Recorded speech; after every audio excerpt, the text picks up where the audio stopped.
అదేవిధంగా నియోజకవర్గ కోఆర్డినేటర్లు ముఖ్య నాయకులు అందరూ కూడా ఈరోజు కలిసి మీటింగ్ పెట్టుకోవడం జరిగింది. క్షేత్రస్థాయిలో పార్టీని బలోపేతం చేసే దిశగా అడుగులు వేసేదానికి, అదేవిధంగా క్యాడర్కి అండగా ఉండే విధంగా అందరూ కూడా ఈరోజు కలిసికట్టుగా మాట్లాడుకొని రాబో రోజుల్లో దానికి అనుగుణంగా పనిచేయాలని చెప్పి కూడా డిసైడ్ చేయడం జరిగింది. ఈరోజు ప్రజల పక్షాన జగన్మోహన్ రెడ్డి గారు ఏ సమస్య వచ్చినా కూడా ఈరోజు ప్రజల పక్షాన పోరాడుతూ ఉన్నారు. ప్రభుత్వం తీసుకునే తప్పుడు నిర్ణయాలన్నింటినీ కూడా ఆయన ప్రశ్నిస్తూ ఉన్నారు. ఆయన ఎంతో మంచిగా ప్రతి ఒక్క ఫ్యాక్ట్స్ అండ్ ఫిగర్స్ ఇచ్చి ఇదో ఈ విధంగా అవుతా ఉంది, ఇది తప్పు, ఇది ఒప్పు అని చెప్పి ఎక్కడ కూడా ఆయన అన్పార్లమెంటరీ లాంగ్వేజ్ వాడకుండా అందరు కూడా అర్థమయ్యే విధంగా ప్రెస్ మీట్ పెట్టి ప్రజలకు అందరికీ కూడా వివరిస్తూ ఉన్నారు. దానికి జవాబు చెప్పేది పోయి తెలుగుదేశం నాయకులు ఈరోజు ఆయన పైన దాడి చేస్తూ ఉన్నారు. ముఖ్యమంత్రి నుంచి కింద వరకు అందరూ కూడా ఆయన పైన వ్యక్తిగతంగా దూషణలు దిగుతున్నారు. ఆయన అడిగే ఒక్క ప్రశ్నకు కూడా జవాబు చెప్పడం లేదు. ఈరోజు ప్రజలందరూ కూడా అన్ని విషయాలు కూడా గమనిస్తూ ఉన్నారు. ఈరోజు కాలేజీలు, మెడికల్ కాలేజీలు, అదేవిధంగా హాస్పిటల్ నిర్మాణం చేసే దానికి డబ్బులు లేవంటూనే దుబారా ఖర్చులు పెడుతూనే ఉన్నారు.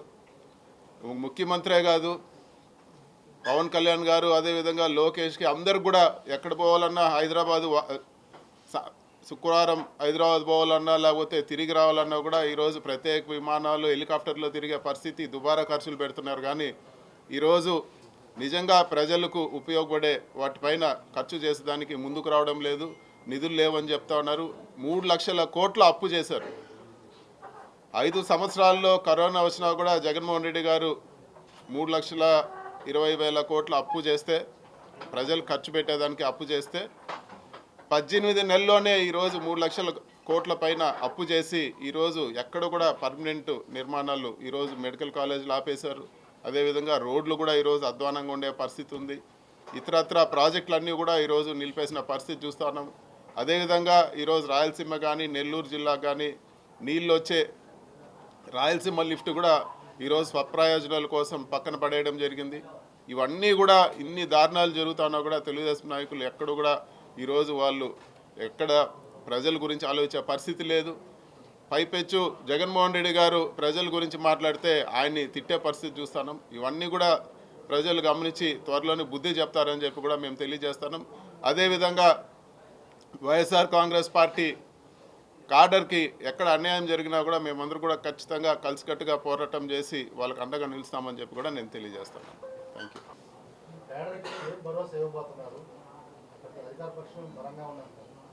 అధికార పక్షం బలంగా ఉందని చెప్పలేదు.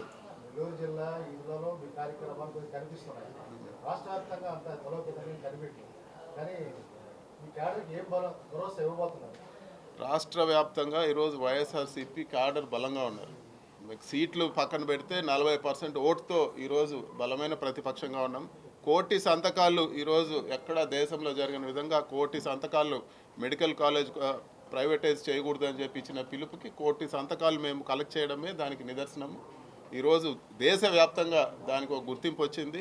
అదేవిధంగా టెండర్లు చంద్రబాబు నాయుడు గారు ఊరందరినీ పిలిచి టెండర్లు పిలిచినా కూడా ఒక్కటంటే ఒక టెండర్ కూడా పడలేదు. దాన్ని బట్టి అర్థం చేసుకోవాల్సింది ఏమంటే బ్రహ్మాండంగా రీచ్ అయింది, ప్రజలకు రీచ్ అయింది, అందరు కూడా దేశవ్యాప్తంగా రీచ్ అయింది. ఇలాంటి అన్యాయాలకి ఎవరు కూడా సపోర్ట్ చేయరని చెప్పి కూడా అందరు కూడా బాగా రీచ్ అయింది. ఈరోజు వైఎస్ఆర్సీపీ కాడర్ బలంగా ఉంది. ఈరోజు ఏ జిల్లాలో అయినా కానీ ఎక్కడైనా కానీ అన్ని చోట్ల ఈరోజు బలంగా ఉంది. ఖచ్చితంగా ప్రజల పక్షాన వైఎస్ఆర్సీపీ కాడర్ గట్టిగా ఫైట్ చేస్తుందని చెప్పి కూడా నేను తెలియజేస్తాను. ఈరోజు ఆంధ్రప్రదేశ్ ప్రజల్ని కన్ఫ్యూజన్లో నెడుతున్నారు అనేది మాత్రం ప్రధానమైనటువంటి ఆరోపణ. దీనికి ఏ రకంగా స్పందించారు? ఒకటి, సజ్జల రామకృష్ణారెడ్డి గారు క్లియర్గా చెప్పారు. సో అమరావతి గురించి మాకు ఎక్కడా డిస్ప్యూట్ లేదు. అమరావతి రైతులకు జరిగే అన్యాయం గురించే మాట్లాడారు. సార్ మేము మా పార్టీ మాట్లాడింది అమరావతిలో రైతులకు జరిగే అన్యాయం గురించే మాట్లాడింది. ఈరోజు ఒక పబ్లిక్ మీటింగ్లో గత కొన్ని వారాల ముందు ఒక రైతు వచ్చి ఆయన బాధ అంతా కూడా వెళ్ళగక్కి అక్కడికక్కడే గుండెపోటు వచ్చి చనిపోయాడు. ఈ రోజుకి ఇప్పటి వరకైనా వాళ్ళ కుటుంబానికి ఏమైనా భరోసా వచ్చిందా? ఆయన అడిగిన ప్రశ్నలకు ఎక్కడైనా జవాబు చెప్పారా? ఈరోజు ఆయనకే కాదు, ఆయన అడిగింది ఆయన సొంత కేసే కాదు, అందరు రైతుల తరఫున ఆయన మాట్లాడడం జరిగింది. ఈరోజు రైతులకి తీవ్ర అన్యాయం జరుగుతూ ఉంది. ఇప్పటికీ దాదాపు 8వ సంవత్సరం చంద్రబాబు నాయుడు గారు ఈ కొత్త రాష్ట్రం ఏర్పడినాక ముఖ్యమంత్రిగా ఉన్నారు. ఇప్పుడు వరకు రైతులకు ఏమన్నా మేలు చేస్తారా? నోటి మాటలు, ఏదో గాలి మాటలు. ఒకరోజు నాలెడ్జ్ సిటీ అంటారు, ఒకరోజు స్కిల్ సిటీ అంటారు, ఒకరోజు క్వాంటమ్ సిటీ అంటారు. రైతులకు ఎక్కడ న్యాయం జరిగింది? ఏదేదో నేను పెద్దవన్నీ కడతానంటున్నారు, కానీ లేఅవుట్లు వేసి వాళ్ళ భూమి ఎక్కడుందో కూడా చూపించలేని పరిస్థితి. చాలామందికి భూమి కూడా చూపించడం లేదు ఈరోజు. దాన్ని మేము ప్రశ్నిస్తున్నాం. అది ఖచ్చితంగా అన్యాయం జరుగుతూ ఉంది రైతులకు. అక్కడ వాళ్ళకి న్యాయం జరగాలని చెప్పి కూడా మేము ప్రశ్నిస్తున్నాం. 2020లో ఫ్లడ్స్ వచ్చాయి. సుమారు అన్నమయ్య డ్యామ్ కొట్టుకుపోయింది సార్. ఇక్కడ 100 కోట్ల మంది సంవత్సరాల నష్టం జరిగింది. 4 సంవత్సరాలు మీరు అధికారంలో ఉన్నారు. ఎక్కడ కూడా ఇరిగేషన్ పరంగా ఎక్కడ ముందుకెళ్ళినటువంటి పరిస్థితులు, డ్యాముల పురోగతిలో ఈ రోజు ముసలి కన్నీరు గారుస్తుంది వైఎస్ఆర్ కాంగ్రెస్ పార్టీ, అధికార పార్టీ అని ఎవరు చెప్పారు? అధికార పార్టీ. నేను ఒక మాట చెప్తాడు. ఇరిగేషన్ ఉన్నప్పుడు అధ్యక్షులు శ్రీ వైఎస్ జగన్మోహన్ రెడ్డి గారి పిలుపు మేరకు ఒక సమావేశాన్ని ఏర్పాటు చేసుకోవడం జరిగింది.